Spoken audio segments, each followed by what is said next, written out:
So we're just celebrating wins that we've had in the last week. This could be a scale win. This could be a non-scale win. This could be being grateful for the sunshine.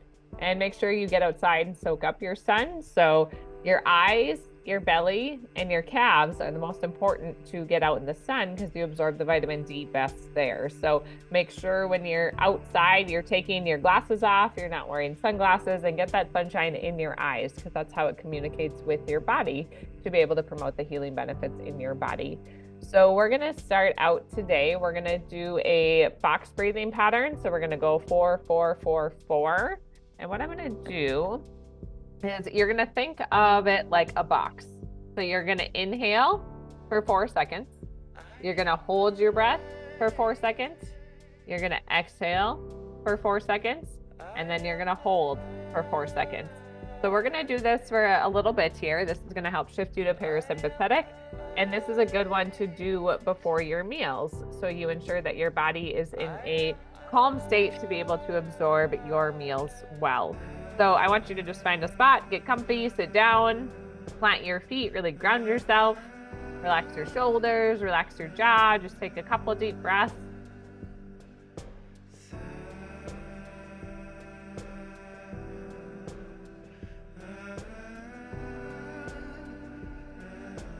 And then we'll inhale, 1, 2, 3, 4, hold, 1, 2, 3, 4, exhale, 1, 2, 3, 4, hold, 1, 2, 3, 4, inhale,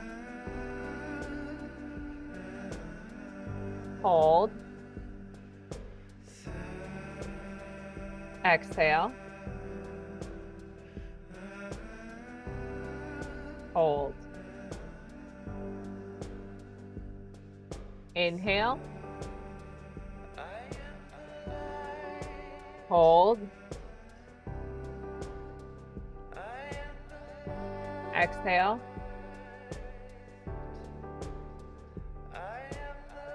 Hold. Inhale. Hold.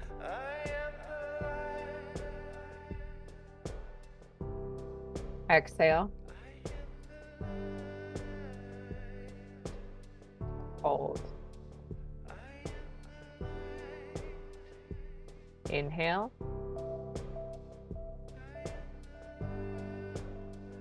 Hold. Exhale. Hold.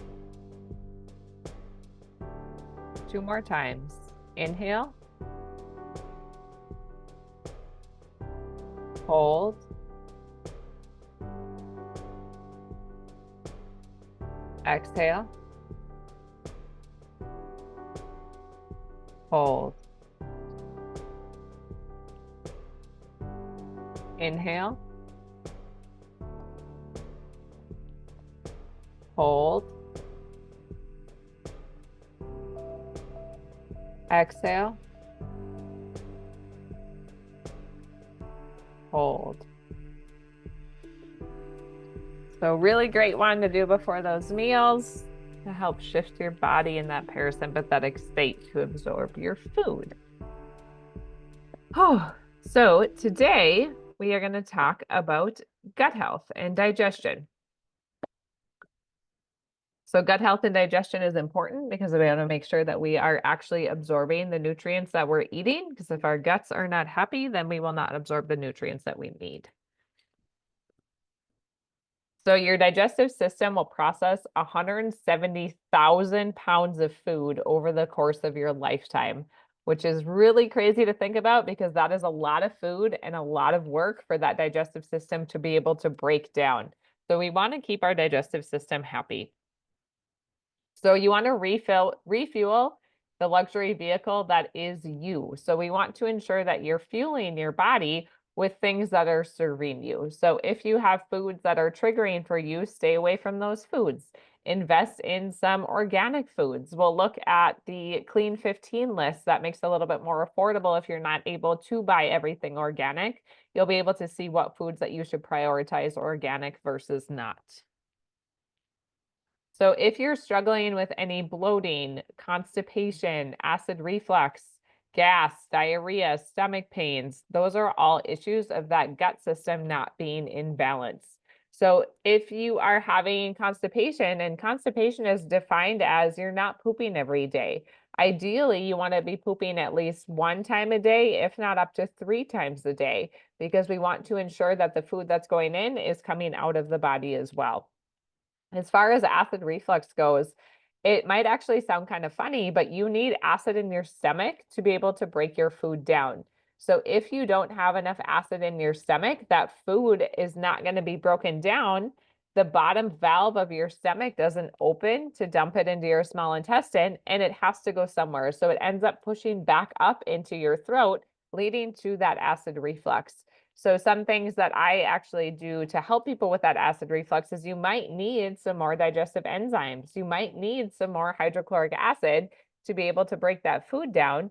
So instead of the food pushing back up through your throat, it's going to open the bottom sphincter of your stomach and dump it into the small intestines where it belongs to be able to be broken down.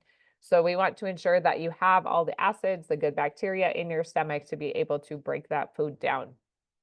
Along with gas, you might need some digestive enzymes or some probiotics to help combat that gas.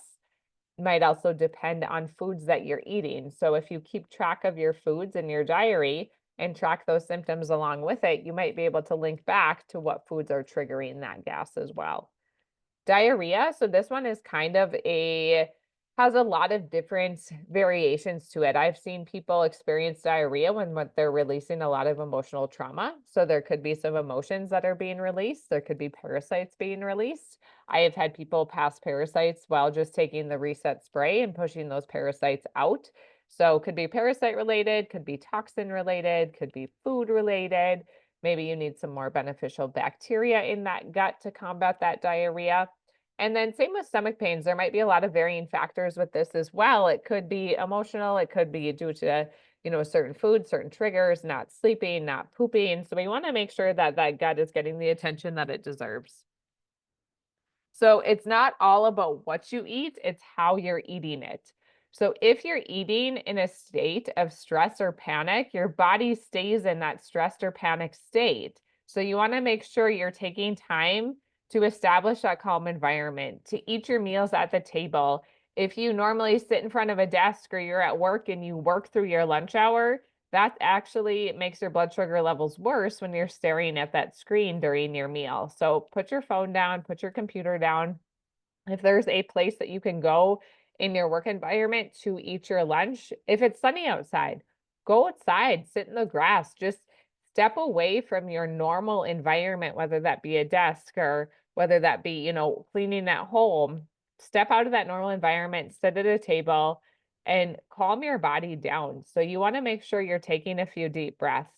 I like to say a prayer before my meals. This really helps me be grateful for the food that I'm putting in my body and ensuring that it's nourishing me and not hurting me. So there has been studies done that people who pray over their food actually digest it better because you're grateful for that food, and gratitude goes a long way. Another little trick you can do is if you find that you're constantly getting up out of the table to, get something, out of the fridge or to refill a plate or to help someone out, put all of the food on the table, and then that way everyone can serve themselves and you're not constantly getting up to serve people.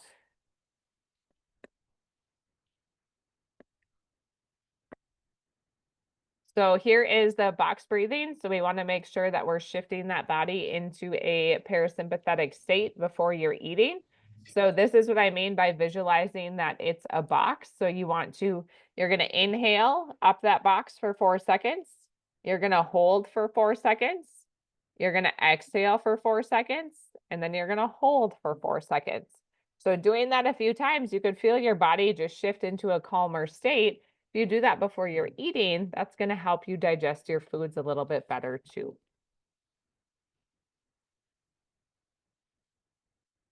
So your digestion begins with stimulating all 5 of your senses.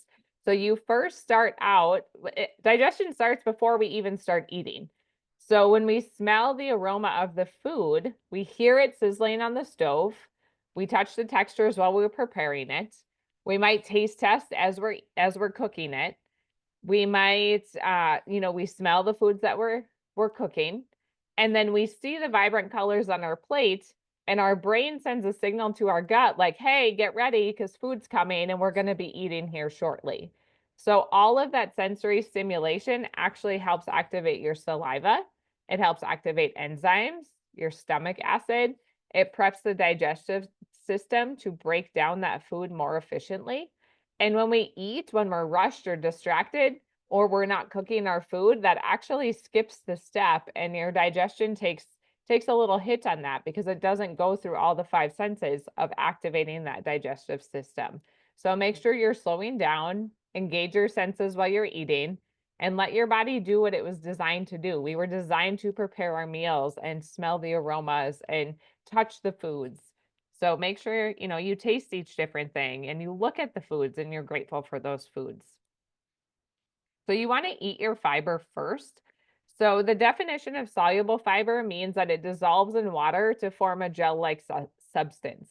So sources of this are oats, barley, nuts, seeds, beans, lentils, peas, fruits, veggies. And some benefits of these are they help regulate your blood sugar. It slows the absorption of sugar, helping to manage the blood sugar levels.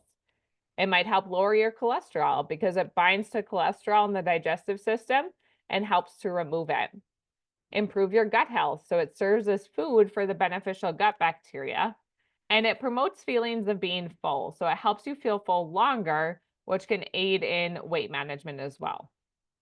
Insoluble fibers, so this means that it does not dissolve in water. So instead, it's adding bulk to your stools and helps the food pass more quickly through the stomach and the small intestines.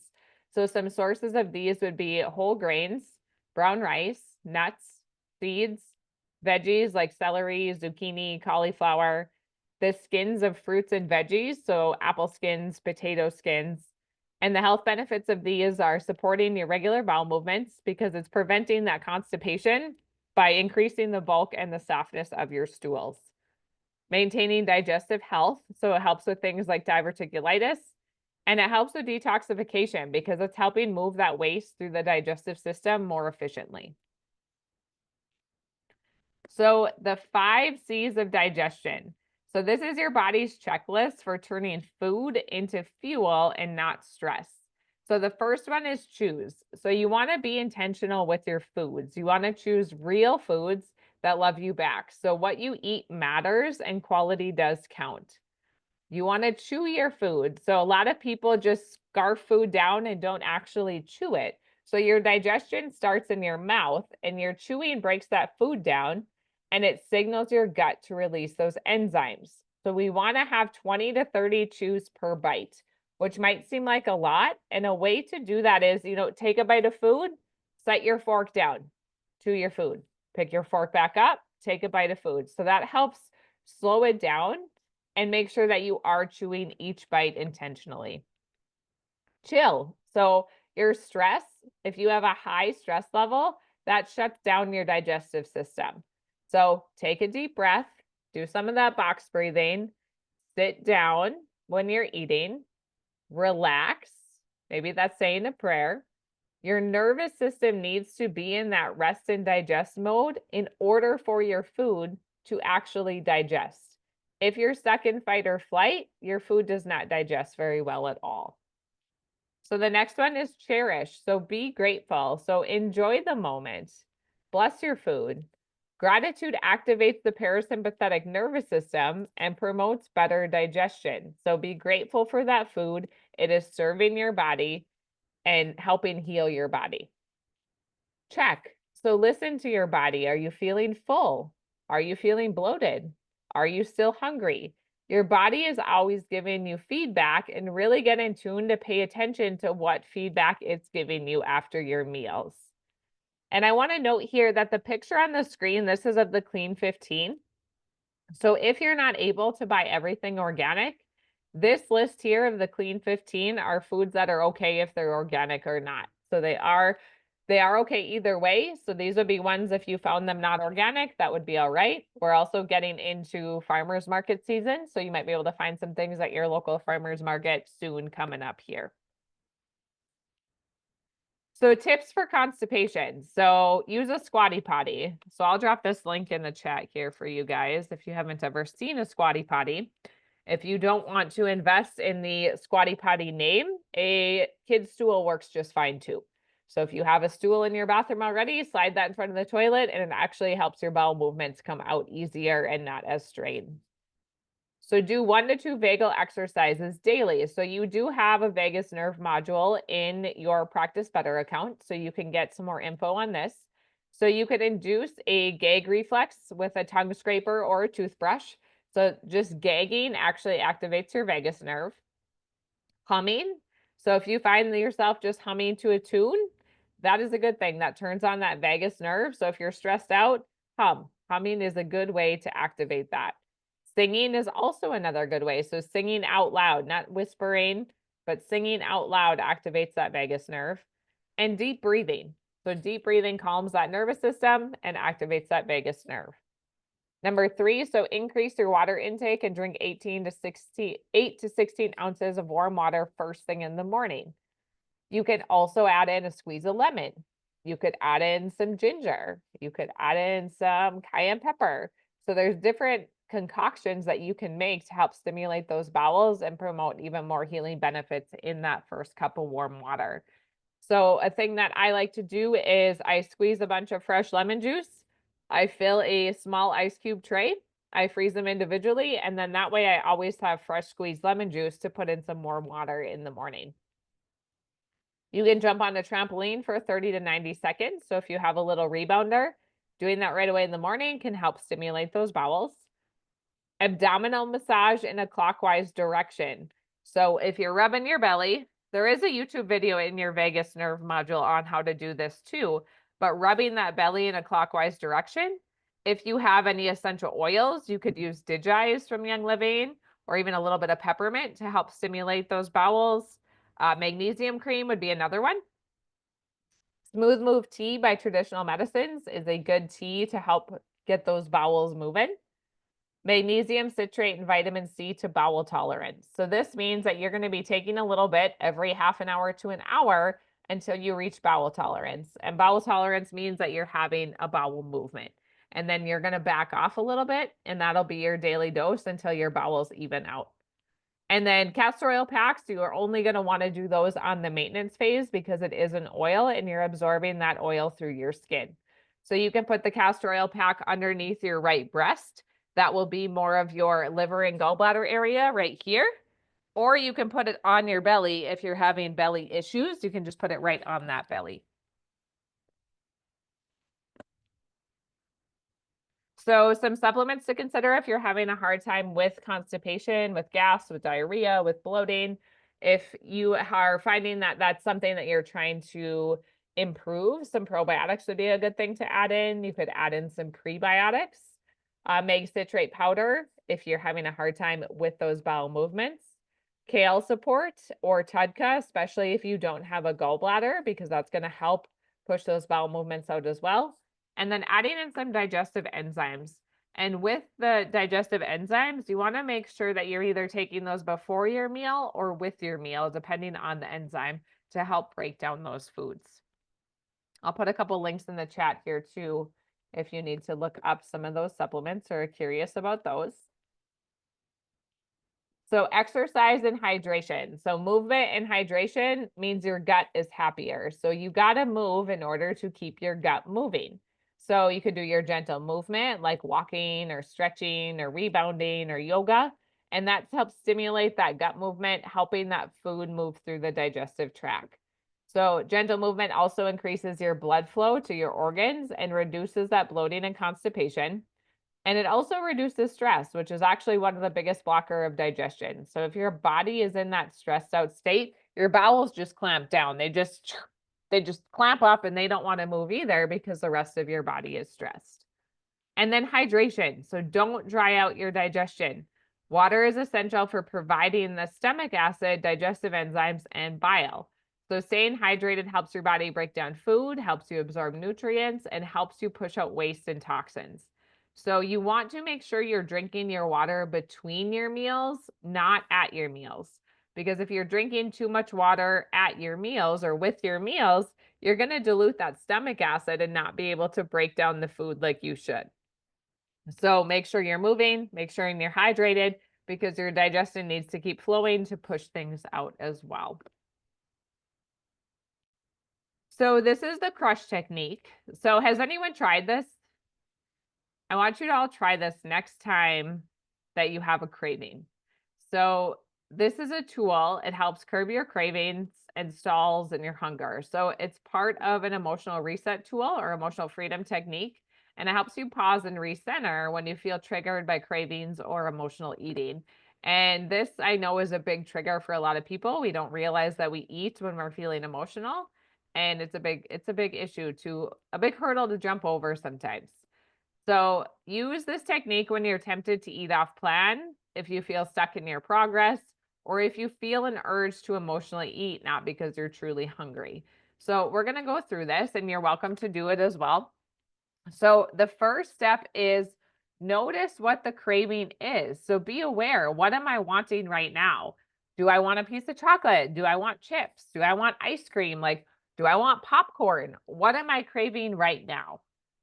The next step is you want to identify the trigger. So ask yourself what just happened. Did you have an argument? Are you stressed out? Are you bored? Are you doing an activity where you would normally be eating that food? Maybe you're watching a movie, so you feel like you need to eat popcorn. So maybe I'm craving chocolate because, I don't know, I'm alone and don't have kids and want to eat a piece of chocolate. So name the emotion. So label what you're feeling. Sad, lonely, anxious. What emotion are you feeling that you want to release? So the next thing that you're going to do is you're going to squeeze your wrist. So you're going to hold, if you just kind of grab around your wrist on this thumb side, you'll be able to see on that thumb side, you're squeezing those 4 fingers pretty decently hard on your wrist. And this helps calm your nervous system.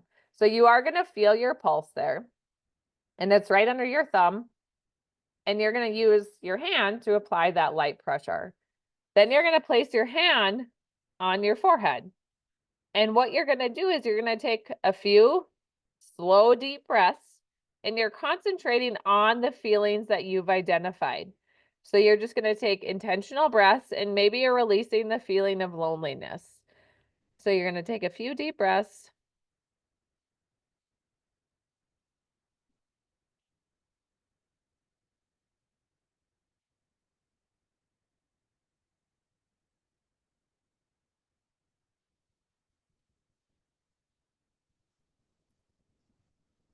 When you feel a little relaxed on that side, you're going to switch. And you're going to go to the other wrist. Same thing, put your hand on your forehead, squeeze those spots on your wrists. You're still holding that intention to release that emotion, and a few deep breaths.